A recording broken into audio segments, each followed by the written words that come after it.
اللهم صل وسلم وبارك على سيدنا محمد وعلى آله وأصحابه أجمعين.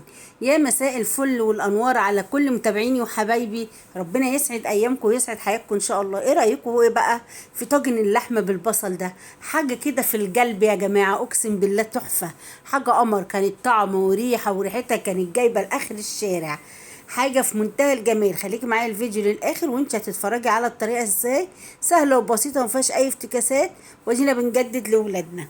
يلا بينا نسمي الله ونصلي على الرسول ونشوف طريقة التحضير ازاي. هنا يا جماعة أنا معايا صينية، انزلي بمعلقة سمنة بلدي حلوة محترمة كده اهوت، وكان عندي حتة دهن من اللحمة رحت رميها، قلت ايه تسلي معاها وتشوحي في الدهنة كده اهوت لحد ما تحسيها ان هي سلت. وبعد كده معايا نص كيلو لحمة مقطعاها لمكعبات صغيرة، وتروحي نازلة باللحمة بتاعتك يا ست البنات. بصوا بقى هنا حتة الدهن عملت ازاي، سلت مع السمنة. وانزلي باللحمة بتاعتك كده اهو، وشوحي بقى يا قمر اللحمة في السمنة كده اهو. عايزاها تسم، بصي انت طبعا معلش انا ايه يعني شايله الصوت، بس هي عملت تش في السمنه. تسيبي السمنه اما تتقدح وتروحي نازله باللحمه علشان تقفلي كل المسام بتاعها، وتشوحي في اللحمه كده شمال ويمين اهو. والله يا ابني وانا بشوح اللحمه بس يقول لي ماما ريحتها تجنن، قلت له لا ده لسه ما استوتش يا حبيبي. وهنا بقى يا ستي البنات ركنت اللحمه على جنب، ومعايا فلفل الوان احمر واخضر واصفر وطماطمايه وبصل جوليان، ورحت ايه نازله بيه كله كده لخبطيطه. وافضلي شوحي فيهم واللحمه على جنب مركونه خلاص هي اتشوحت.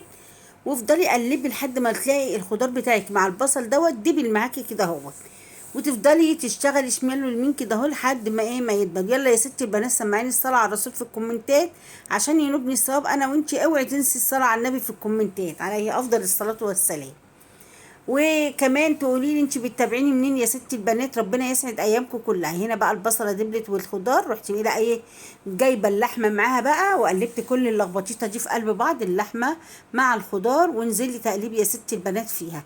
هنا انا بقى بسخن الطاجن بتاعي، الطاجن بتاعي لازم يكون سخن جدا، وتغلي كاتل ميه، تغلي كاتل ايه ميه، وانزل بقى بحته تومه كده اهو، وابتدي ابهر بقى، احط شويه بهارات، حط اللي عندك كله يا ستي البنات، حبة كزبرة على حبة فلفل اسود، حبة كمون، 7 بهارات، نص معلقة كركم كده بتخلي اللون تحفة اهو. هنا بقى نزلت بالتوابل اللي انا لسه قايله لكم عليها، حبة كزبرة مع حبة فلفل اسود مع حبة كمون مع حبة 7 بهارات، حبة ماجي، شعرة ملح صغيرة.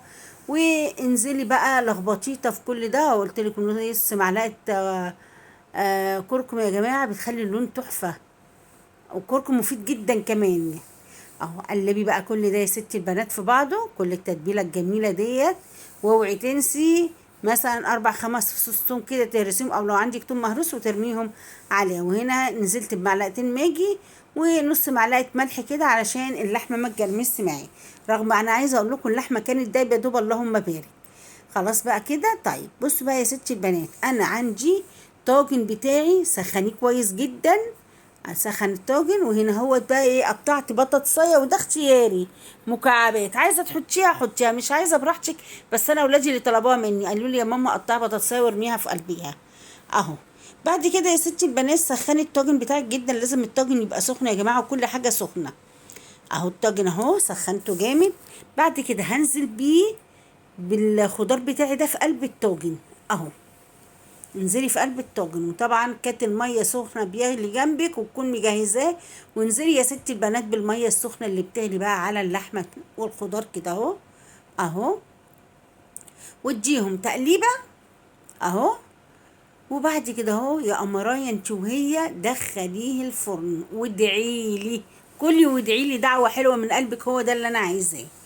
هروح مغطيه بقى الطاجن بتاعي ودخليه على درجه حراره 180 بتاع ساعه الا ربع كده، هتلاقي كله استوى اهو. هنا بقى بصوا اللهم بارك، طلع من الفرن حاجه كده كانت بسم الله ما شاء الله في القلب كده، تاكلي وتستمخي.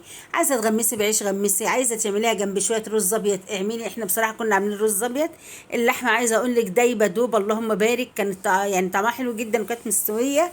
يلا يا ستي البنات سمعيني الصلاه على الرسول في الكومنتات، وما تنسيش اللايك والشير. اللايك يا جماعه بالله عليكي مش هيعمل لك حاجه بل بيعلي من نسبه المشاهدات. بص انا دقت اللحمه دايبه دوب يا جماعه. يلا يا امرايا لايك وشير كتير كتير كتير عشان كلنا نفيد ونستفيد من بعض، واترككم في رعايه الله وامانه.